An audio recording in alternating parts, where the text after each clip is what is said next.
All right, good morning, everyone. Court is Morning. now in session. We have four matters that have been consolidated today for purposes of oral argument. For the record, it's C18-0681, C18-0642, C18-0647, and C18-0582. These are the Brettenstein, Jones, Rourke, and Baker versus Durrani cases. Good morning, counsel. My understanding, Mr. Moss is representing the appellant this morning. Yes, Your Honor. Good morning. Good morning, sir. As you know, you have 15 minutes to argue this morning. Counsel for, I know we have a lot on this morning as far as who all would like to be heard is on the appellee side this morning. Good morning, Your Honor. Aaron Herzig, representing Dr. Durrani and Cast. My colleague Anna Grieve will, if we're consolidating all four cases, we had split them up, but if we're consolidating all four cases, my colleague Anna Grieve will take the argument this morning. All right, thank you. Is there anyone else? Your Honor, Josh DeBraw on behalf of Riverview Health Institute. My client is involved in only two of the matters, 0642 and 0647.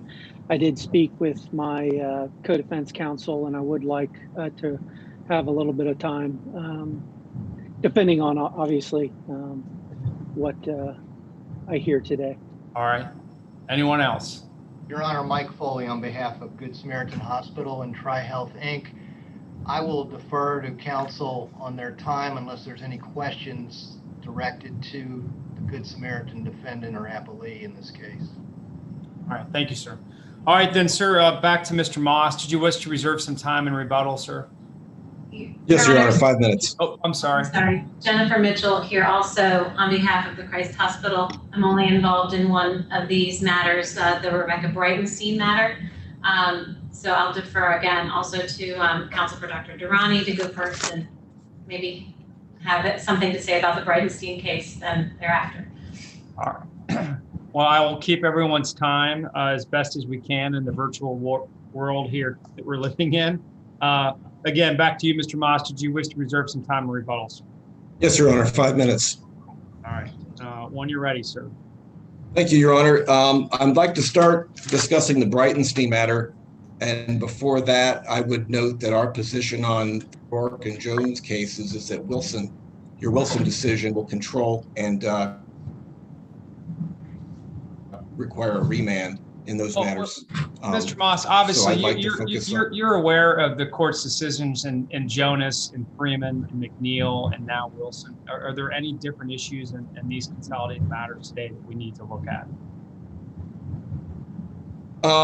Your Honor, I've read all those decisions. I would like to make one argument on the standard of proof in a 12b6 motion and the standard of review versus the motion for summary judgment, and I'll get right to the meat of what I'm saying. In the Breitenstein matter, you've got some terrible facts about what happened to this woman. She has the pedicle screws are affecting her aorta and her ability to breathe and expand her lungs and just have ruined her life. And in all the cases that have been cited in both briefs, appellant and appellees, every single case is a motion for summary judgment. It's an appeal from a summary judgment that was granted. And Ms. Breitenstein never got a chance to develop any facts at all in this case. And the Ronnie litigation, we try to add as many facts as we can into the complaint, but it's just never enough on some of these complicated legal issues. In the Price-Sock fraud case, which is cited by both sides. The issue that we're dealing with is timeliness. And I mean, what facts do you develop for timeliness? Well, the surgery was in 2009, Your Honor, and Durrani continued to treat. And just like in Gaines and Price-Sock, in May of 2010, according to the affidavit of merit, which is part of the record, paragraph 58 and 59, radiography showed the problem that these screws had become loose. No one told Rebecca Breitenstein And that would be similar to the frauds committed in Gaines and Pricesock. Further on in the affidavit, paragraph 61, right as the original lawsuit was being filed, she was still being treated at Christ Hospital and had radiography there. And as our expert in the affidavit pointed out, based on the position of those screws, a report should have been filed pursuant to the Safe Medical Device Act. So these similar, this is the post-treatment, post-surgery, which everybody consistently says is the culpable act triggering the statute of repose. Post-surgery, you have these concealments, material and willful, that we've alleged. I guess I don't understand in the Breitenstein case why you didn't make the argument about the statutory provision that allows someone to, if they discover it after the 3rd year, but before the 4th year, it gives them extra time. And I didn't see that argument. It looks like it might apply based on the allegations of the complaint, but I don't see. I believe Mr. Winter made that. I thought Mr. Winter raised that issue because I was planning to argue that this was very similar to the Beatman case, which I believe you addressed in Jonas, in the sense that there's been some migration of these screws. And only with discovery can you find out the medical function of these things and whether or not, who knew what and when, what Christ Hospital knew and when they knew it, and same with Dr. Durrani. It was not just the fraud, but I was also going to argue that same issue that you just brought up. But where is that in your brief? Where I do you argue that in your brief? I was new to the team when this case was decided, but we did.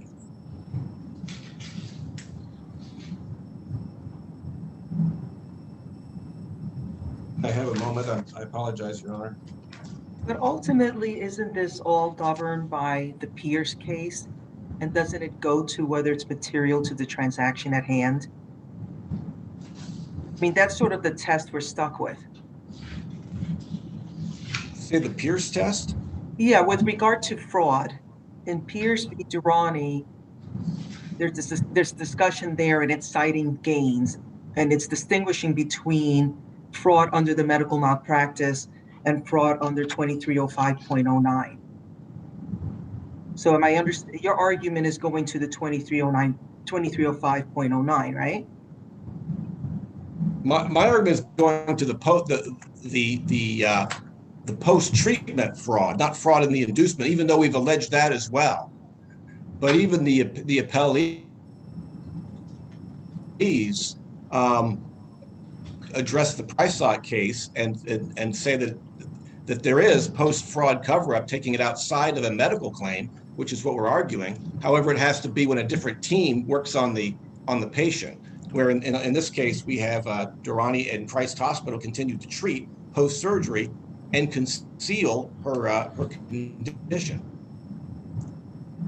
And I think what the appellees argue in Pricesock is not an accurate statement of the holding.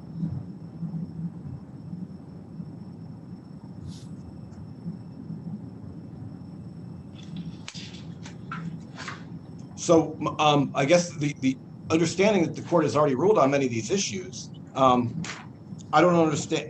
I don't think it can be said that it's beyond doubt. There's no way she can make her case with what happened to her and with how she was treated after the surgery by both appellees, concealing her condition.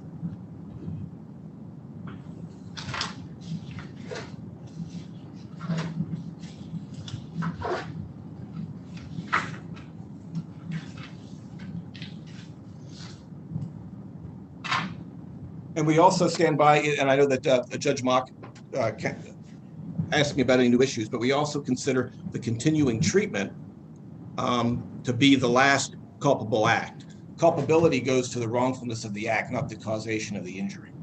And that's as the frauds continued past the surgery, that would extend the wrongful acts continued past the surgery would affect the triggering date of the statute of repose.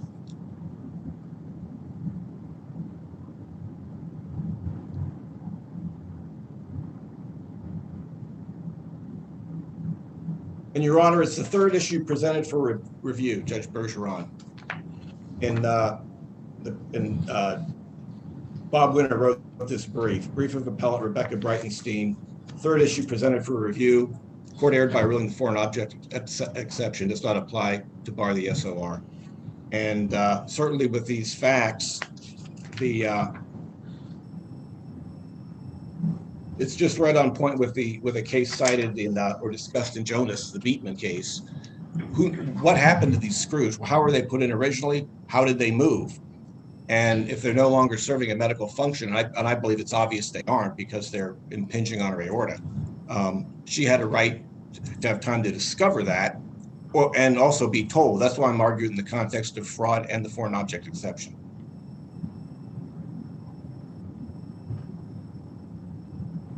And we would just ask that the court remand and allow the case to proceed. That this may be a summary judgment issue that they can raise, just like every other case. The Beatman case, the Bew case, which is often cited, price sought gains, those are all summary judgments. This case was thrown out on the complaint. In Ohio, we have notice pleading. We had an affidavit of merit, and we should have a right to explore. And it's a perfect example of how the clients are harmed by always resolving the Durrani cases on the complaint.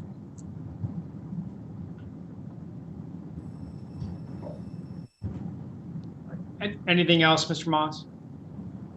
No, Your Honor, thank you. All right, thank you. All right, Attorney Grieve. Morning, Your Honors, and may it please the courts. Counsel, as Your Honors noted, this court has already disposed of the majority of the issues that counsel raised in their brief, but I would like to focus on the three specific issues that counsel discussed this morning: the date of the surgery, the fraud claims, and the foreign object exception. As Your Honors noted, this case is about timeliness.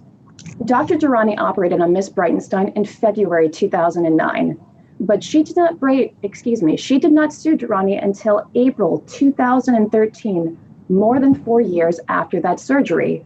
Her claims are barred by the statute of repose, and those three issues that counsel raised, the date of the surgery, the fraud claims, the foreign object exception, none of that changed that outcome. But doesn't it look like that she discovered it in year 3, and the statute allows you a year from discovery in those circumstances to file the suit? Judge, I did not read that based on these facts, and as you noted, counsel did not raise this issue in their brief. Based on my reading of the facts, she discovered her claim, she filed her claim in April of 2013. I'm not sure how soon before that she discovered these facts, but that was already, at least 4 years and a few months after the surgery. No, I understand the filing is 4 years after, but I thought the complaint alleged that she discovered it in the 3rd year. Well, Judge, it's my understanding based on the statute, and I do apologize because, as you noted, counsel didn't raise this issue in their brief, but it's my understanding that that would extend the filing under the statute of limitations, perhaps not the statute of repose. Well, no, that provision was added to the statute of repose because the Supreme Court had previously found it unconstitutional because of that issue, and so that was folded into the revised statute of repose. Well, Your Honors, again, I apologize, but I do, as you noted, counsel didn't raise this in their brief. If they didn't raise this in their brief, that would be a forfeited issue. But Your Honors, as I was saying, returning to the date at issue, the date of the surgery is the relevant date here, as this court has held numerous times, as you mentioned, in Jonas and Freeman and Young and numerous Dr. Durrani cases. But even if this court hadn't already foreclosed this issue, looking at the complaint makes clear that what they're complaining about is the surgery. They complain that Dr. Durrani negligently recommended surgery, that he negligently performed the surgery. They allege that Dr. Durrani battered Ms. Breitenstein by performing the surgery. Counsel now raises these screws issues, or the issue of the screws rubbing against her aorta, but those screws were placed during the surgery. In fact, nowhere in the complaint do they allege a specific post-surgical act that would have harmed Ms. Breitenstein. What happens if the screws, I'm not sure I followed him, but maybe what he was suggesting was the screws somehow migrated or came out of place or something happened post-surgery. How do we deal with that? Well, Your Honor, it's simple. Again, those screws were placed during the surgery. Now, counsel did allege that, and it's pleaded in their complaint, that the screws are rubbing against her aorta, that they're in a dangerous position. But counsel in the complaint Ms. Breitenstein never alleged that those screws moved after the surgery. That wasn't an allegation. So it's simply, or excuse me, so even if those screws had moved during after the surgery, it wouldn't have mattered because they were placed during the surgery itself, meaning the surgery would have been improperly performed. But again, there's no allegation in the complaint that those screws moved after the surgery. Yes, the problem was discovered after the fact, but that's different. Excuse me. Now, Your Honors, I'd like to discuss what counsel said about the fraud claims and whether or not those are medical claims. Now, again, this goes back to the screws issue, Your Honor. Counsel implied that in this argument, it sounded like he was saying Dr. Durrani looked at some images of these screws, he saw that they were rubbing against her aorta, and he told her they weren't. Well, those aren't the facts that we have in the complaint. Yes, in the complaint, Ms. Breitenstein discovered after the fact, or another doctor told her, the screws were in a dangerous position. But there's no allegation that Dr. Durrani looked at surgical imaging, saw one thing, and told her another. So that's simply... But just pause on that for a second. If that had happened, if that was the allegation of the complaint, that say 2 years after the surgery, he looked at an x-ray, saw that the screws had moved, they were in a dangerous location, and specifically told her there's nothing to be concerned about, is that a new event that starts the clock running based on that fraud from that moment? No, Your Honor, I don't believe so. Now, this goes to two cases, that counsel mentioned, Gaines and Prysock. In Your Honor's hypothetical situation, Dr. Durrani is saying one thing, these screws are fine, but perhaps another doctor would disagree and say, no, those screws are in a dangerous location. Well, that's a difference of medical opinion, and that goes to the heart of the problem with plaintiff's argument. If you accept their argument here that this specific hypothetical would be a fraud claim, then you've eviscerated the statute of repose as to medical claims, because the premise of a medical claim is that you disagree with what your doctor told you. So here, plaintiffs are saying that in this hypothetical situation that, oh, because we disagree with Dr. Durrani about his assessment on the screws, now we've got a fraud claim. Now we're not subject to all the restrictions based on medical claims. No, that's what I wasn't suggesting that. I was with you on the fact that it's a medical claim. My point is there a different starting point for the statute of repose from an independent misdiagnosis? Let's assume that it's a misdiagnosis 2 years after the fact versus the completion of the surgery. Could you repeat the question, Your Honor? Sure. So he looks at an x-ray 2 years after the surgery, sees the screws have moved, they're in a very dangerous position. He tells her, it's fine, you have nothing to worry about, and she suffers damage as a result of that. That's damage caused by that misdiagnosis, that malpractice.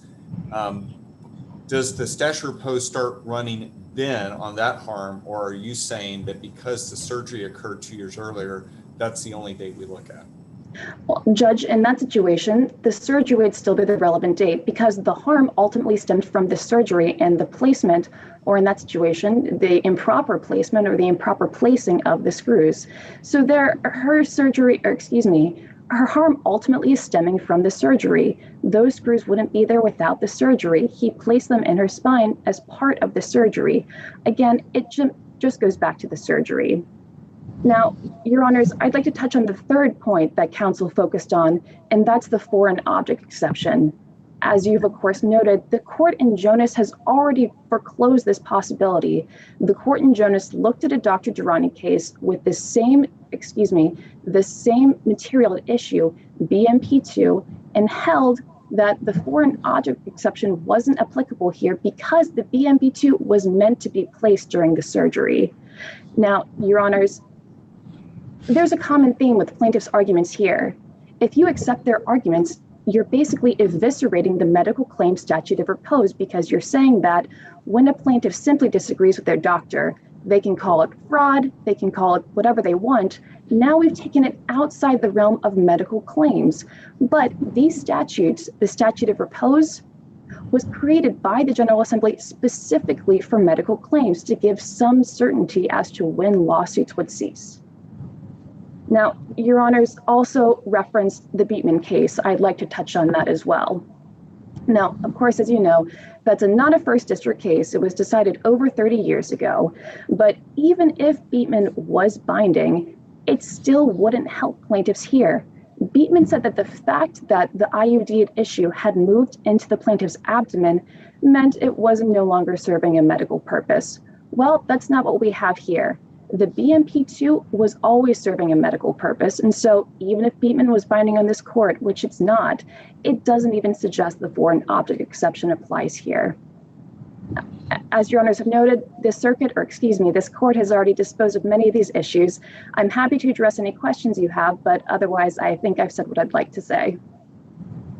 All right, thank you, Counsel. Attorney DeBraw.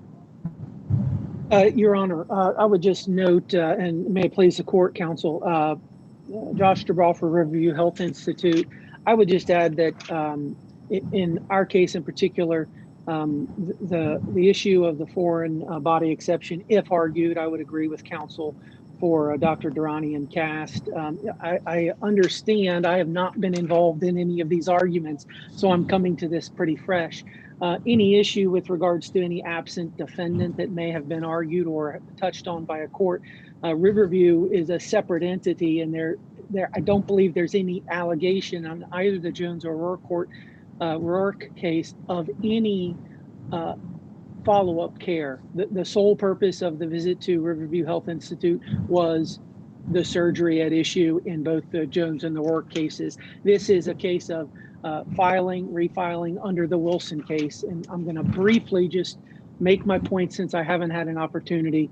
The 2305-113 and the two explicit exceptions and 2305-10, which specifically includes the saving statute exception, are perfect examples of why in the Wilson case, the language from this court that the only harmonious construction that does not frustrate the purpose of either statute is to create a saving statute exception to the medical malpractice statute of repose.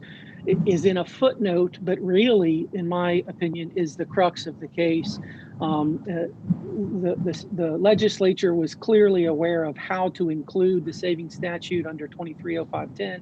They didn't do it in 2305-113, and I know that there are other cases that have some additional arguments, but I would just say that in a recent Supreme Court case, U.S. Supreme Court, the language is when the express terms of a statute give us one answer and extra textual considerations suggest another, it's no contest. Only the written word is the law, and all persons are entitled to its benefit. That's the Bostock U.S. Supreme Court case, and I would suggest that that's the way this should be decided with regards to the statute of repose. Thank you.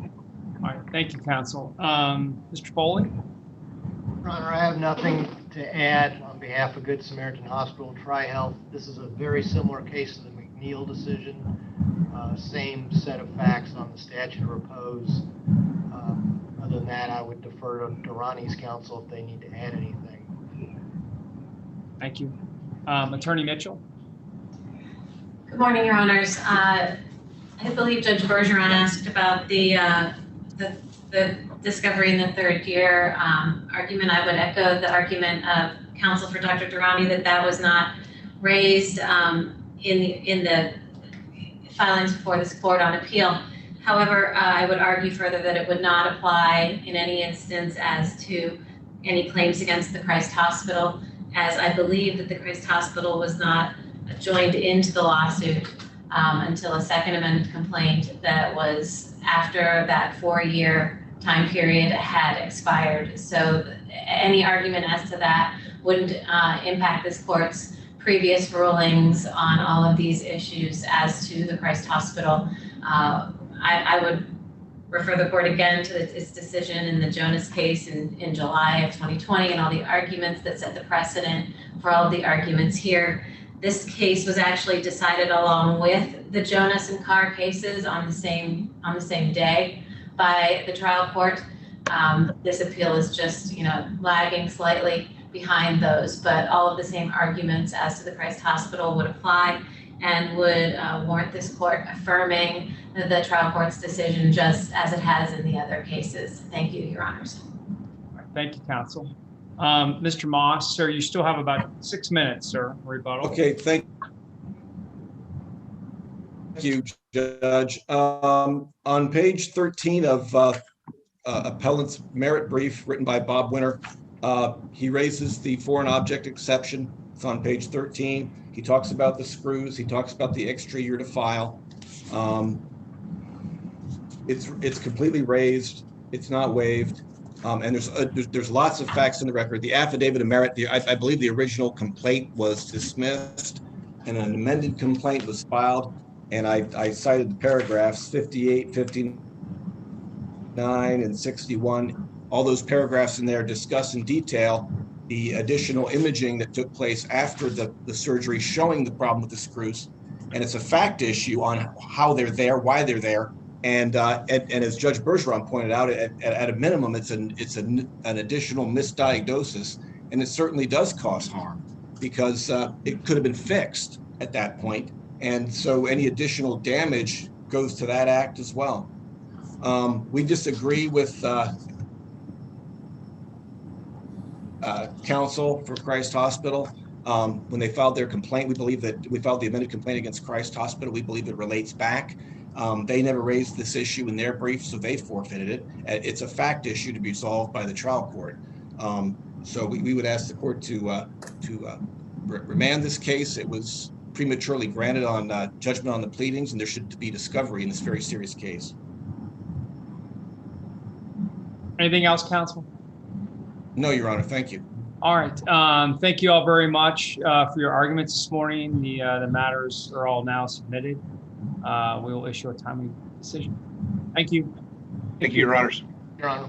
Thank you, Your Honors.